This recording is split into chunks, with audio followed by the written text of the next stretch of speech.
দর্শক দেখতে পাচ্ছেন মায়া মাছ।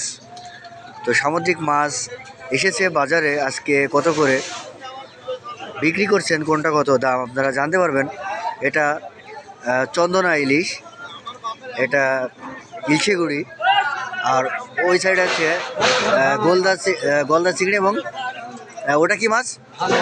ভাঙর। আচ্ছা, ওই ভাঙর কত করে আজকে? 500 টাকা কেজি। আর ওই চিংড়ি কত? 800 টাকা। ওটা কি চিংড়ি? গলদা। আর এই ইলশেগুড়ি এটা কত? 140। আর এই মাছটা কত? 180 টাকা কেজি, 200 টাকা বিক্রি করছেন। আর এই মায়া মাছ কত? 140 টাকা। আমরা যেখানে চিংড়ি দেখতে পাচ্ছি, এটা কত? 100 টাকা পোয়া। দর্শক আপনারা জানতে পারলেন আজকে এই সামুদ্রিক